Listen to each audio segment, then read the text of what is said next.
Hey everybody. Well, I'm doing a little frost seeding today.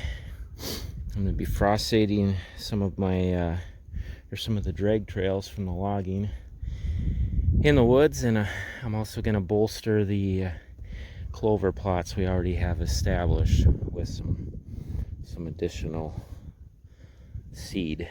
So here's where I'm starting. This is a drag trail in the woods from logging. We have a stand right at the end of this trail down there. So my strategy here is just to seed where we can see from stand. That's kind of primarily a rifle stand. It's a decent bow stand too.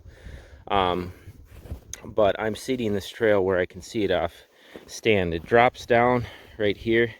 I'm not seeding down in that hollow. I'm just seeding this hillside, which is kind of the shooting lane that just goes like that. My seed of choice today is, for in the woods here at least, is white Dutch clover and then 6-point chicory. Both have a really high shade tolerance, especially the white Dutch clover. I've done some of that on trails where it's pretty close to full shade and it still grows. Of course, it does a little better when it's got at least 50% sunlight, which here we should have plenty of sunlight, at least for the first couple years as we wait for all this regen to blow up. But it's good stuff. It's cheap seed, the white Dutch clover is.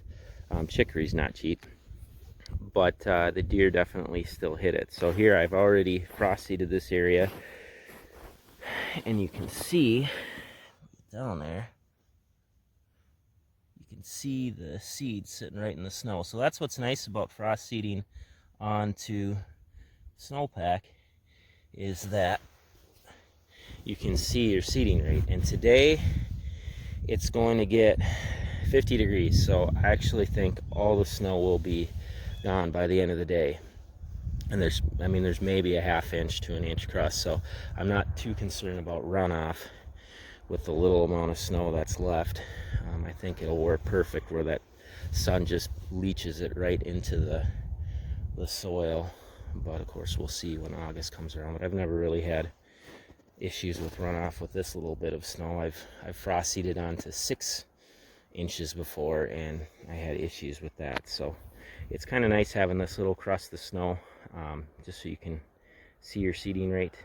But it should work perfect today as the temps warm up. That seed should leach right into the soil underneath the snow here. So yep, this is the first spot. I'll make a few stops throughout the day here as I do my frost seeding. So white Dutch clover, 6-point chicory here.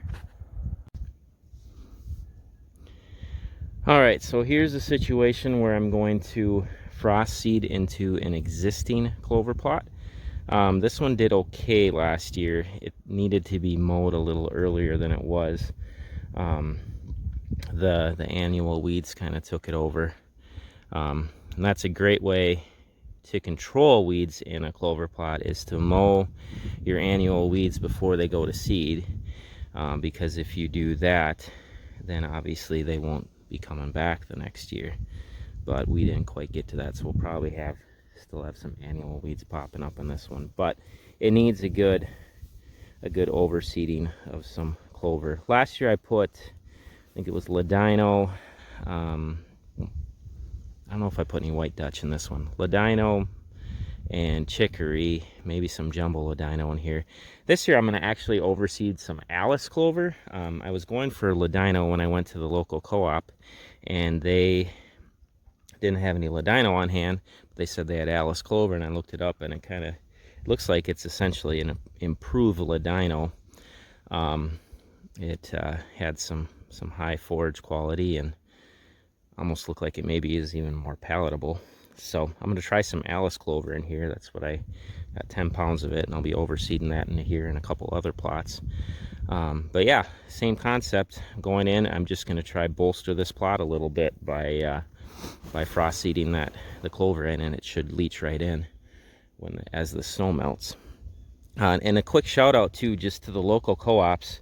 I mean, I understand it. Guys fall in love with different seed companies, the different food plot companies, and they put out great products. But I was looking today, just before I came out to the farm, I was looking at one food plot company, and they were selling their clover mix for, it was 11 or 12 bucks a pound, which is crazy because I could make that same exact mix for $3.50 a pound from the local co-op.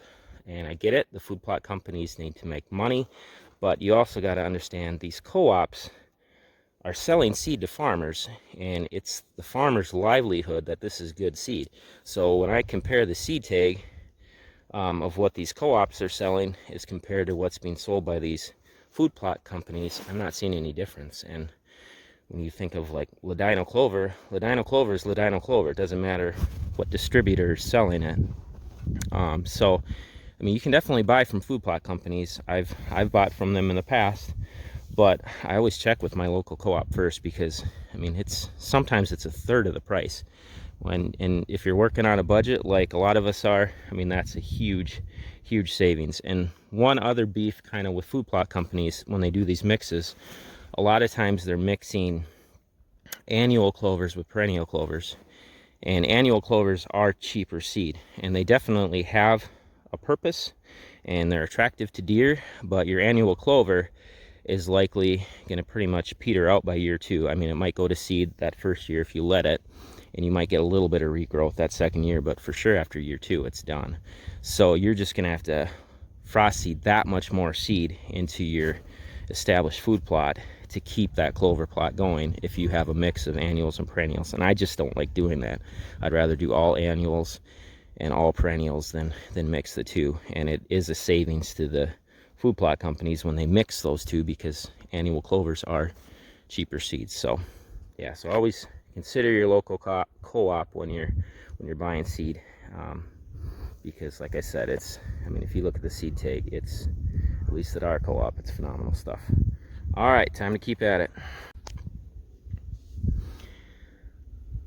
All right, so what I got going on here is I have a strip of clover chicory that runs like this, and then it cuts that direction up into the timber. I love this spot because we have a great doe killing location right there. I like shooting the does there because it's 100 yards to the timber. So normally you can get them to drop. You put a good hit on them, you can get them to drop before they get in the timber and stink everything up. And you've seen a lot of deer here. This is a number spot. What we normally do is, so we got the clover chicory strip running like this, and we'll do beans and corn, and we just kind of rotate. Like this year, this will be corn, then that section will be beans. It's about 2.5 to 3, probably 3 acres actually total. So pretty much a destination food plot here. You can see the beans are decimated, they're gone. There still is a little bit of corn left, believe it or not. I think if it would have been a harsh winter, that wouldn't be the case, but there's a little bit left standing. One other thing I wanted to talk about, I'm actually going to turn this way because there's a little breeze. I don't want my sound to get messed up. Is mulling clover. So like I just said earlier in the video, a benefit to mulling clover, especially that first year, is you can get ahead of those annual weeds. You mow them before they go to seed, you're not going to be dealing with them in year 2. So that's a huge benefit to clover, or mulling clover. But there's tons of new research coming out showing that you don't necessarily need to mow clover, let's say year 2, year 3, and so on, because that clover is actually very palatable in its mature stage. And this is why. So when you mow clover, you get that new plant. You'll get 2 or 3 little shoots coming off that new plant, and that's highly palatable. But when you have a mature plant, it's kind of like a tree. The tips of that mature plant are the new growth, and that new growth is highly palatable. Just like on a tree, the twigs are what the deer want to eat. I'm going to move over here. Actually, now the wind's really picking up.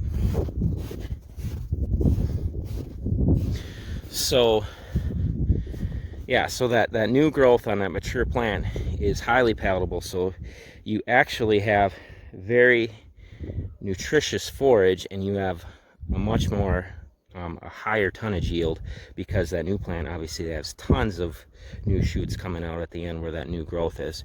So you don't necessarily need to mow clover. If you, let's say you live 3 hours from your property, you just can't get around to it, don't feel bad, because the deer are still going to be hitting that new growth. And when we've left clover plots, we haven't mowed them. I personally haven't noticed a difference in the deer usage outside of the fact that it's not as attractive to the human eye. I mean, everybody loves that new mowed clover plot. It's beautiful. We still do mow clover some, but I'm just saying you don't have to according to what the actual research is showing. And here's another benefit too to not mowing clover. So I'm frost seeding here in the spring to bolster these plots, but if you let that clover go to seed, it'll actually frost seed itself. I wish I would have shot a video of it last year when we left the plot go. We didn't mow it, and that next spring it was just, there's thousands of new plants underneath all these old clover plants, because as that snow beats that clover down, that seed gets into the ground, it frost seeds itself, and you get tons of new clover. So if you had a moderately healthy clover stand, it's going to frost seed itself and thicken itself if you let it go to seed. So you shouldn't have to frost seed a whole lot in that situation. So lots of benefits to letting it go if you like mowing your clover. If your own eye has seen different, that deer use it better when it's mowed, well, by all means, mow your clover. Just saying, don't feel bad if you can't get around to it. So, all right, I might check in one more time here.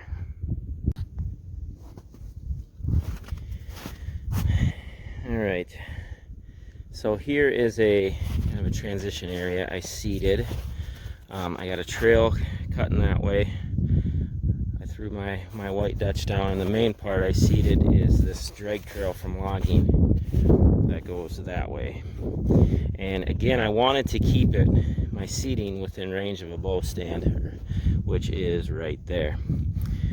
This is essentially, I'm kind of acting like this is a staging area, because the destination food is up above and down below, but this might be an area where they can pull out of the bedding a little bit sooner and stage up and hopefully get a shot from the stand that's right there. So yeah, I haven't done any seeding in bedding areas yet. I know that's a popular thing to do, from a lot of guys do it, and then there's other guys that say not to do it because they want to encourage the deer to get out to food plots a little sooner. I might try it today. I got a little leftover seed, and I have one bedding area that I cut that's pretty much bare dirt.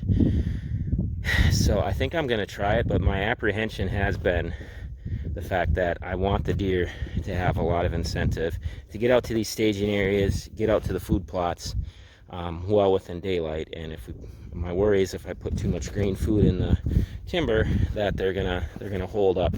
But I can't speak against it, because that's just a theory, because I haven't tried it, and I'm always experimenting. So I'm gonna go ahead and try it today and see if it helps to bolster that bedding area where more deer are using it, but see if the deer are still hitting that destination food before dark.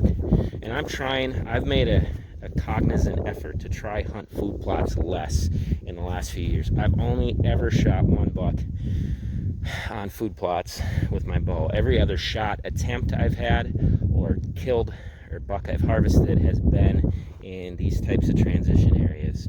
Last year, the buck I missed was just down this ridge a ways that way, and he was working the downwind side of a bedding area I cut. So yeah, it seems like those mature bucks, it's just hard to get them out to the food plots in daylight. And when you hunt your food plots too hard, it's a really, really easy way to burn out your farm quickly and turn your herd into a nocturnal herd, even though no herd is a true nocturnal herd, but they'll just find another spot to go with less human intrusion, so in daylight. But yeah, so that's what I'm doing here. I got my transition area seeded down. Got a little bit of seed left, so I'll go try it. I'm going to try one bedding area, and we'll see what happens with that. And then I got to overseed one more plot here. So, but that was the project for today. If you have any questions, feel free to drop a message or a comment under this video. Otherwise, I hope you all are out enjoying this just beautiful, beautiful Saturday afternoon. I mean, it is phenomenal out today. It feels so good to be out at the farm. I have not had a good work day since December, so I am through the roof to be able to be out and do this stuff. I'm hoping to do some chainsaw work here once I get done with the seeding too. So, all right, you all take care. God bless.